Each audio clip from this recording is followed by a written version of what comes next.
Since the dawn of PC gaming, budget gamers have been looking for cheap yet powerful hardware to satisfy their gaming sweet tooth. Highlights over the years have included many of Nvidia's own cards, with the 750 Ti and 650 Ti being notable examples from the early 2000s. The most recent release to this excellent track record is the 1050 Ti, a $150 card that offers excellent performance at an excellent price. So with Nvidia's 20 series cards less than a month away, how does the current gen budget king hold up, and is it still worth it today?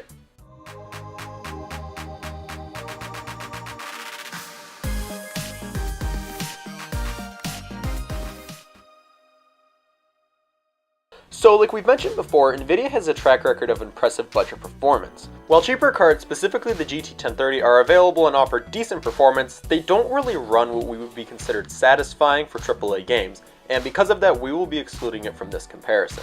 So starting with the part of the card that everyone can see, the GTX 1050 Ti is actually relatively visually appealing, and there aren't really any ugly 1050 Ti's out in the wild.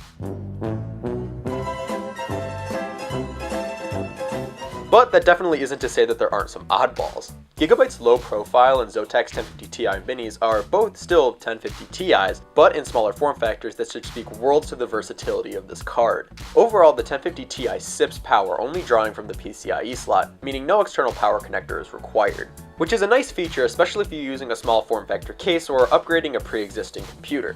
The specs of the 1050 Ti are also pretty impressive for the price, packing 768 CUDA cores at 1290 MHz.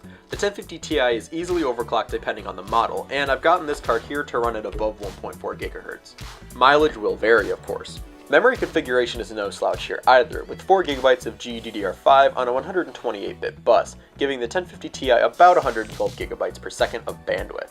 The memory isn't as easily overclocked as the main graphics core, but it's still easy to get about 100 MHz or so out of these modules. While yes, better spec memory would do wonders for this card, at the end of the day it performs just fine and it really doesn't need that. Plus overclocking it is kind of pointless anyways because you can't really do much with it, so the memory in this card is actually really decent for the price. Please don't make any more DDR4 cards. The 1030 DDR4 was awful. So with the specs out of the way, how does it perform? Well, as you'll see, it actually performs excellently for the price. Our test bench today includes an i3 8100, 32 gigs of RAM, and a 430 watt power supply, which is more than what Nvidia recommends. So starting off, in recent releases, the 1050 Ti does fabulously, achieving an average of well over 100 FPS in Doom at high settings. But keep in mind that we did benchmark this on Vulkan, and when we tried to benchmark it on OpenGL, it actually crashed the entire system, but Vulkan is honestly the better performing anyways. The strong start is kept when benchmarking For Honor, which maintained an average of 74 FPS with minimums that are quite impressive for a $150 card. Battlefield 1, which has proven to be pretty graphically demanding on higher settings, crushed the 900p benchmark, achieving an average of 79 FPS, and when cranked to 1080p, the strong performance is kept, achieving an average of 57 FPS.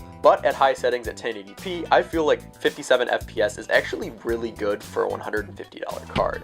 Other strong performers include Titanfall 2, which easily hit 71 FPS at 900p and 55 FPS at 1080p. Also keep in mind that Titanfall 2 was also nearly maxed out on the 1050 Ti, which for 900p is actually quite impressive. Call of Duty World War II up next, which hit an average of 79 FPS during the 900p test and 54 FPS after we cranked up the resolution to 1080p. Finally, to wrap up the benchmarks, we tested the Call of Duty Blackout beta, which ran at a respectable 58 FPS at 900p and 38 FPS at 1080p. Keep in mind that this is also a beta and doesn't necessarily reflect the performance of the final build.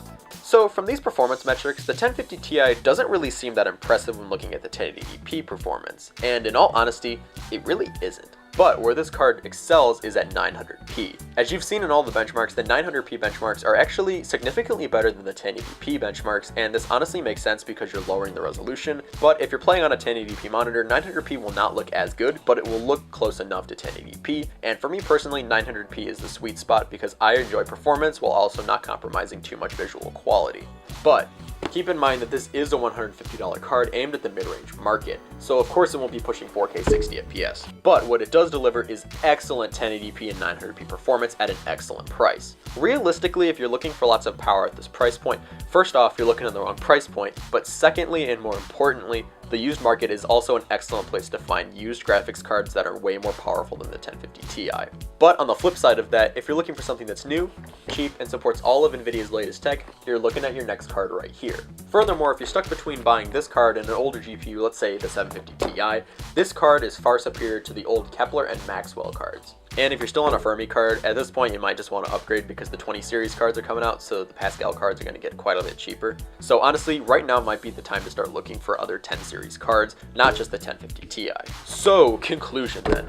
All in all, what's the recommendation for this card? Well, to answer this question, is this card worth buying in 2018? Well, like a lot of things in life, it's kind of complicated. If you're willing to wait and save up your money a little bit more, then going with the 2050 Ti or the 1150 Ti or whatever they're going to call it or come out with next might actually be worth the wait. But on the other hand, if you're looking to put together a build now with modern components that are cheap and perform decently, the 1050 Ti is definitely the card you are looking for.